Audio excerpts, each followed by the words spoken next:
Good morning students, कैसे हैं आप सब। चलिए आज हम जो हमारे दो गुणनधर्म बचे हुए हैं आवेशों के उनसे शुरुआत करते हैं।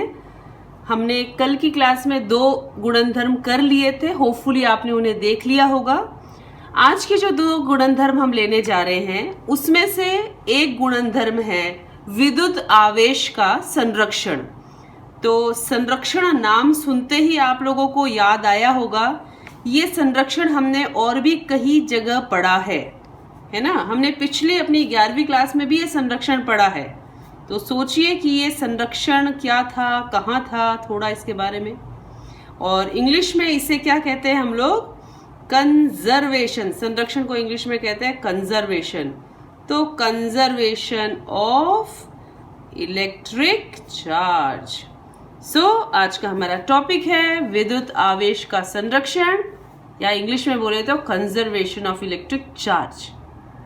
चलो शुरू करते हैं। तो क्या देखा जाता है संरक्षण का मतलब, पहले देखो कंजर्वेशन क्या है। कंजर्वेशन या संरक्षण का तात्पर्य कोई भी चीज जो होती है किसी भी बंद निकाय की, वो हमेशा स्थिर यानी कि कांस्टेंट रहती है। आपको मैं थोड़ा सा पुरानी क्लास में ले जाऊं, अगर मैं 10वीं की तरफ ले जाऊं तो वहां आपने ऊर्जा का संरक्षण पढ़ा होगा, यानी कंजर्वेशन ऑफ एनर्जी। वहां हमने क्या पढ़ा था कि जो ऊर्जा है वह एक रूप से दूसरे रूप में तो परिवर्तित हो सकती है, बट वो ना तो उत्पन्न की जा सकती है ना ही नष्ट की जा सकती है। या हम इसे ऐसे बोले इंग्लिश में तो कि energy can be transferred from one form to another. It can neither be created nor be destroyed. तो यहाँ पे भी संरक्षण के लिए वही बोलना है, बस शब्द क्या यूज करेंगे आज हम, आवेश या विद्युत आवेश। तो मेरे ख्याल से आप सोच रहे होंगे इसके बारे में, तो आपने बिल्कुल सही सोचा होगा। तो हम क्या करेंगे इसमें, आवेश संरक्षण यह कहता है कि किसी भी विलगित यानी कि आइसोलेटेड, यानी अपने जो एटमॉस्फेयर है अपने सराउंडिंग से उसमें कोई आदान प्रदान नहीं हो रहा। विलगित तंत्र मतलब सिस्टम में आवेश की कुल मात्रा, टोटल आवेश है ना आपका, कुल मात्रा नियत कांस्टेंट रहती है। यानी कि जो कुल नेट आवेश है वो हमेशा क्या रहेगा, कांस्टेंट। चलो एक छोटा सा उदाहरण ले लेते हैं बच्चों। मेरे पास एक बंद निकाय है, एक विलगित तंत्र है। माना कि इसमें मेरे पास दो आवेश है Q1 और Q2। इसका मान ले लीजिए जो आपको पसंद आता है। मुझे पसंद है +5 कूलाम लेती हूँ मैं इसका, और -3 कूलाम।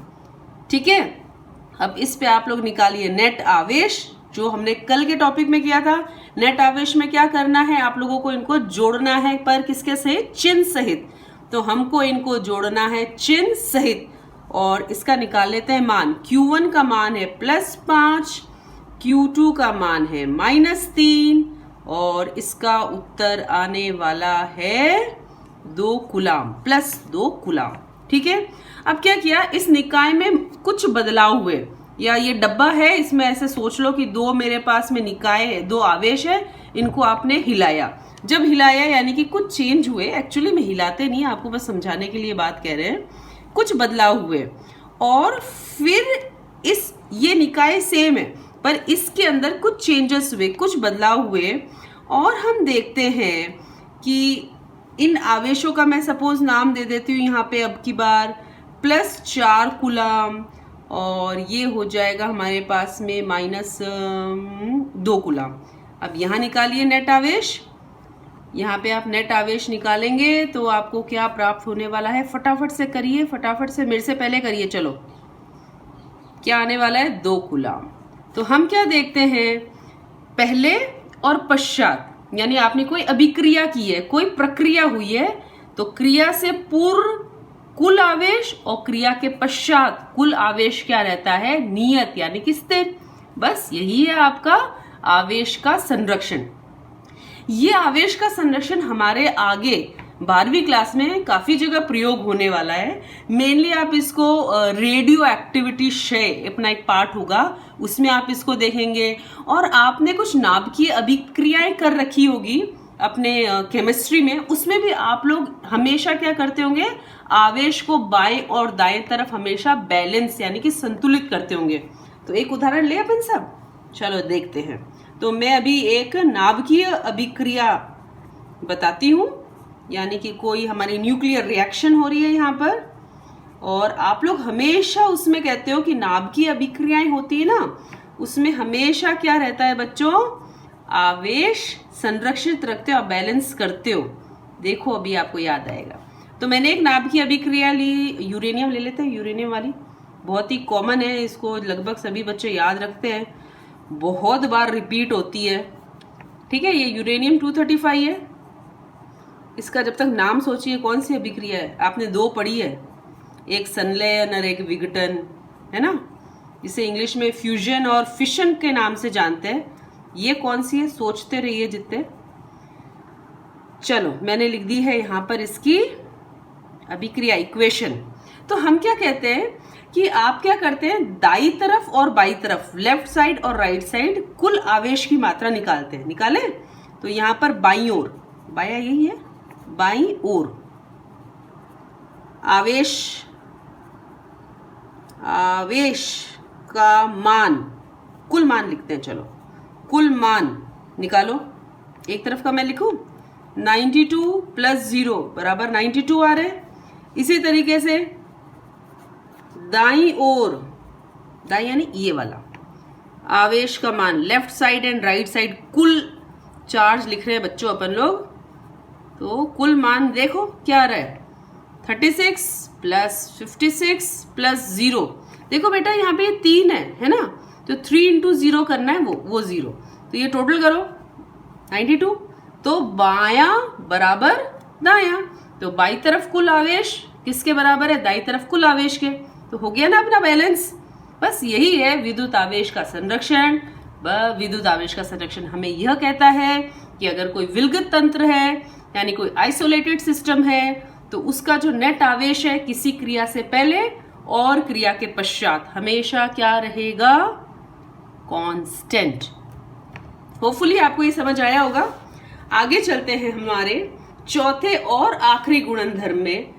ये है आवेश का क्वांटीकरण। नाम से घबराना मत, क्वांटीकरण। और इसे इंग्लिश में भी क्वांटाइजेशन ही कहते हैं, नाम ज्यादा बदलाव नहीं है। तो इंग्लिश में कहते हैं इसे क्वांटाइजेशन ऑफ चार्जेस। ठीक है, ये क्या है, बहुत ही सरल। क्वांटाइजेशन क्या होता है, इसके लिए अगर आप इस शब्द को पकड़ लोगे कहानी खत्म। तो कहाँ, इस टॉपिक पे आने से पहले आपको छोटी सी 2-4 सवाल पूछती हूँ। मेरे पास एक वस्तु है, एक पदार्थ है, ठीक है। इस पदार्थ पे मैंने प्रारंभ में क्या किया, एक इलेक्ट्रॉन दिया। इस कोई पदार्थ है, मैंने माना कि ये कितनी आवेशित है, एक इलेक्ट्रॉन इस पे आवेश हमने दे रखा है। और मैं पूछती हूँ बच्चों, बताओ कि इस अवस्था में कुल आवेश कितना है। तो आपको जैसे पता है कि एक इलेक्ट्रॉन पर आवेश का मान, आपको मैंने पुरानी क्लासों में भी बताया है, -1.6 इंटू 10⁻⁻19 कूलाम होता है। ये याद रखिए बच्चों, बहुत जगह काम आने वाला है। तो एक इलेक्ट्रॉन पर आवेश का मान हमेशा याद रखिए, इट इज माइनस यानी कि ऋणात्मक चिन्ह के साथ 1.6 इंटू 10⁻⁻19 यानी 19 कूलाम। तो यदि किसी पदार्थ को एक इलेक्ट्रॉन आप दे दो तो कुल आवेश कितना होगा, इलेक्ट्रॉन की संख्या कितनी, 1 है ना। इलेक्ट्रॉन की संख्या कितनी, 1 इंटू एक इलेक्ट्रॉन पर आवेश का मान कितना, -1.6 इंटू 10⁻⁻19 कूलाम। सॉल्व कर लो, आंसर निकाल लो। ठीक है, कर लेना। अब क्या करें, अब इसी पदार्थ को एक और इलेक्ट्रॉन दे दिया जाए। एक और दे दोगे तो अब कुल कितने हो गए, 2 इलेक्ट्रॉन। अब जब आपने इसी को एक और इलेक्ट्रॉन दे दिया तो अब इसमें कुल कितने हो गए बच्चों, 2 इलेक्ट्रॉन। तो अब निकालो बच्चा, कुल आवेश कितना हुआ, वेरी गुड, जल्दी जल्दी निकालो। क्या करेंगे अब की बार? कितने इलेक्ट्रॉन है? 2, तो 2 इंटू 1 इलेक्ट्रॉन पर आवेश का मान, गुणा करके उत्तर निकाल लेना। अब आपने क्या किया, इसी को 3 इलेक्ट्रॉन दे दो, कुल आवेश का मान निकालो, 4 दे दो, आवेश का मान निकालो। एक सवाल मैं आपको कहती हूं, इसमें मैंने कोई भी संख्या माना कि वो n है, n इलेक्ट्रॉन प्रदान किए, कितने? संख्या n है, n कुछ भी हो सकता है, 1 2 3 4, कोई भी पूर्ण संख्या हो सकती है, ठीक है। अगर आपने n इलेक्ट्रॉन प्रदान किए तो अब बोलो कुल आवेश कितना? जल्दी सोचो, सोच लिया? बताऊं? तो अब की बार हमने जब 1 इलेक्ट्रॉन दिया तो 1 से इंटू किया, 2 दिया तो 2 से किया, 3 किया तो 3 से करेंगे, n दिया तो n से करेंगे, n इंटू -1.6 इंटू ये। सिंपल। इतनी बात समझ आ गई तो मुझे लगता है आपको टॉपिक बिल्कुल क्लियर होने वाला है, ठीक है। इसको अपन बच्चों ज्यादातर ऐसे नहीं लिखते, अपन इसको ये बार बार -1.6 की घात -19 इतना बड़ा बड़ा लिखने की जगह अपन इसको सिंबल यानी इसके प्रतीक से दर्शाते हैं। इसका प्रतीक है E, तो हम इसे क्या लिखते हैं? Ne। और ये मैं कुल आवेश लिख रही हूँ इतनी देर से, तो कुल आवेश को आप क्या लिखते हो? Q। देखो ये सूत्र याद रखो, बड़ा है छोटा प्यारा सा, और पहला सूत्र है आपका भौतिकी का, काम आने वाला है बहुत जगह, और न्यूमेरिकल भी कई बार पूछ लेते हैं, ठीक है ना। तो याद रखिए मेरे पास यह एक समीकरण बनता है, एक इक्वेशन, एक फॉर्मूला निकल कर आया, Q बराबर Ne। सवाल क्या पूछा जाता है? जैसे आपको बोला गया कि अगर, देखो सवाल इसमें ऐसा भी पूछ सकते हैं, इसका आप लोग किताब में सूत्र ये देखोगे, Q बराबर ±Ne। अब तुम्हारे दिमाग में सवाल कि हमने तो ऊपर प्लस माइनस लिखा ही नहीं, ये प्लस माइनस का क्या फंडा है, ये यहां देखो, ठीक है। अगर हम कहते हैं अगर कोई वस्तु यानी कि कोई बॉडी आवेश को ग्रहण करती है, यहां पे मेरा मानना आवेश का इलेक्ट्रॉन से, यदि कोई वस्तु इलेक्ट्रॉन को ग्रहण कर रही है तो उस पर आवेश का चिन्ह क्या होगा? देखो इलेक्ट्रॉन को ग्रहण कर रही है, इलेक्ट्रॉन को ग्रहण कर रही है यानी उसमें क्या है? इलेक्ट्रॉन अधिक है, और इलेक्ट्रॉन पर क्या होता है चिन्ह? माइनस। तो इस पे सूत्र उस वक्त हम क्या लिखते हैं? -Ne। और यदि हम इसे लिखें, अगर वस्तु इलेक्ट्रॉन का प्रदान कर रही है, इलेक्ट्रॉन को प्रदान कर रही है, तो आप जो है इस सूत्र के आगे क्या चिन्ह लगाएंगे? इलेक्ट्रॉन प्रदान हुए यानी इलेक्ट्रॉन दिए गए, तो यहाँ पर अपना प्लस आएगा, ठीक है। तो आप देख रहे हैं कि ये जो सूत्र है इसमें अगर वस्तु ऋणात्मक हो जाती है तो माइनस, और यदि धनात्मक होती है तो प्लस आता है। इस वजह से हम सूत्र में क्या करते हैं? Q बराबर ±Ne लिखते हैं। हमेशा ध्यान रखें बच्चों कि जब भी आप जैसे क्वांटमीकरण बोलते हैं तो इसका तात्पर्य ये होता है कि जब आपके किसी वस्तु को आवेश दिया जा रहा है तो वह सतत नहीं होगा, वो असतत होगा। यानी कि हम 1 के बाद उसे सीधा 2 के बाद सीधा 3 इलेक्ट्रॉन प्रदान कर सकते हैं, ठीक है। तो इसका तात्पर्य ये हुआ कि ये जो n है, ये n हमेशा हमारे लिए क्या हो जाएगा? ये n हमेशा हमारे लिए 1 2 3 4 होगा।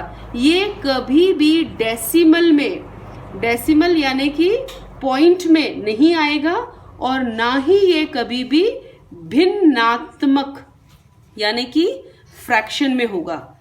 तो ये कभी भी हमारा n का मान ना तो पॉइंट में आ सकता है, ना ही बट्टे में आ सकता है, भिन्न में नहीं आ सकता।